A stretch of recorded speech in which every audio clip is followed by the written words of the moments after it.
Dito rin ba kayo magluto ng adobo mga tol? Yung tipo nagmamantika, diba? Bagay na bagay na naman sa kanin mga tol. Tapos samahan pa natin ng patatas yan, diba? Yun.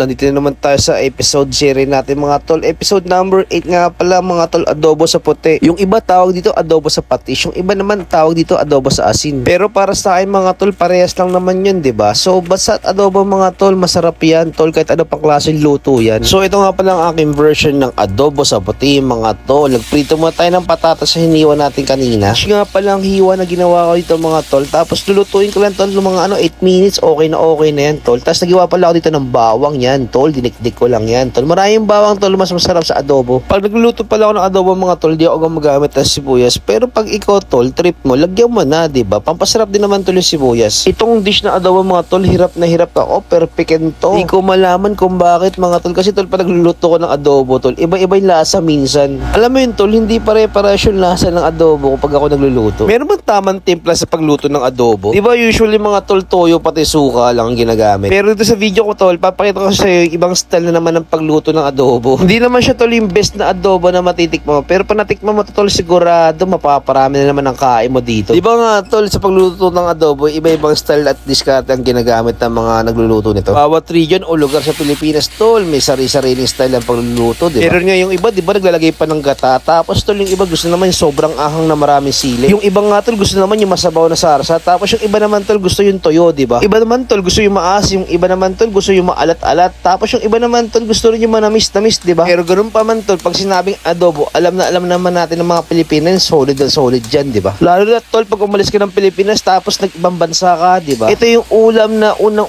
hahanapin mo at may mismo. Balik nga tayo sa niluto natin mga tol. Yan, prinito ko man yung manok tol hanggang mag-slide brown. Tapos sinunod ko na rin yung bawang natin. Impla ko na pala ito ng patis, paminta, pati powder seasoning. Tapos syempre tol, huwag makalimutan yung suka, pati dahon ng laurel. Lulutuin ko na yan tol hanggang kumapit yung mga ating mga pampalasa, pati yung ating mga aromatics. O hanggang matuyo yung sarsa at pagmantika yung ating manok, diba? Another dish na naman tayo mga tol. At syempre, para gusto mo ang video, don't forget to like and follow my page mga tol. Tapos ayun, plating time. Syempre, lagyan na natin tol yung adobo natin doon sa malinis na lalagyanan. Huwag mo kalimutan tol yung mantika ng adobo. Yan ang magpapasarap sa ating adobo. Tapos tol yung patatas sa prito natin kanina para maganda yung presentation natin tol.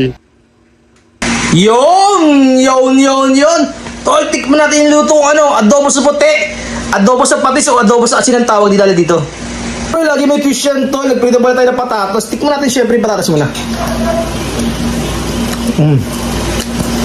And then tol, yung manok, diba? Sigurado ang dami namang kanin makakain ng asawa ko nito. Yun, yan